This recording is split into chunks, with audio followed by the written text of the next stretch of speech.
Assalamualaikum warahmatullahi wabarakatuh. Di video kali ini saya akan membahas materi tentang badan usaha dalam perekonomian di Indonesia. Materi tersebut terdapat di dalam mata pelajaran ekonomi kelas 10.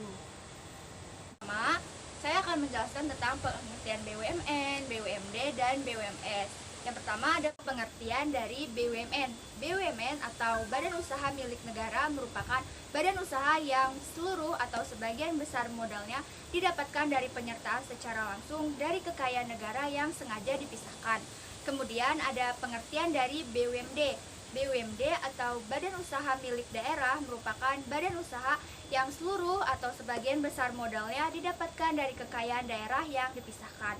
Kemudian ada pengertian dari BUMS. BUMS atau Badan Usaha Milik Swasta merupakan badan usaha yang seluruh atau sebagian besar modalnya didapatkan dari kekayaan pihak swasta. Selanjutnya saya akan menjelaskan mengenai peranan-peranan badan usaha di dalam perekonomian Indonesia.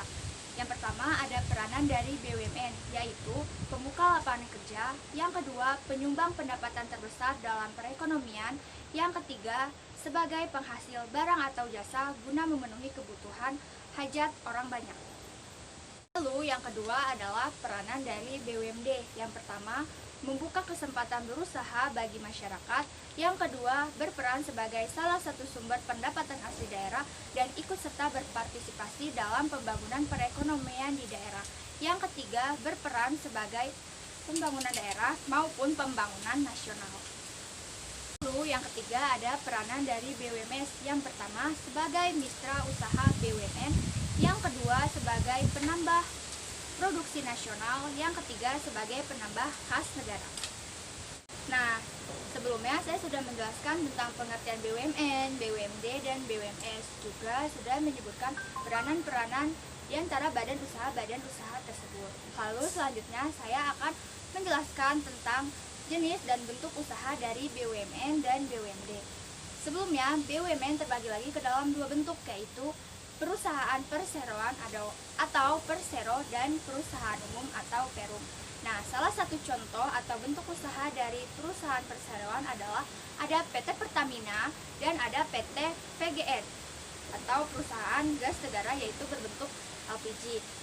Lalu selanjutnya ada contoh bentuk usaha dari perusahaan umum, yaitu ada Peruri atau Perusahaan Percetakan Uang Republik Indonesia, dan juga ada perusahaan Bulog atau beras. Lalu saya akan menjelaskan tentang bentuk usaha dari BUMD. Yang pertama ada Perusahaan Daerah Rumah Potong Hewan atau PDRPH, dan ada Perusahaan Daerah Air Mineral atau PDAM berbentuk perusahaan air minum kita ya.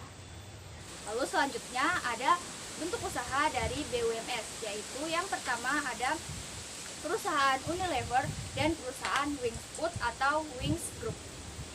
Lalu selanjutnya saya akan membahas mengenai kebaikan dan kelemahan dari BUMN, BUMD, dan BUMS.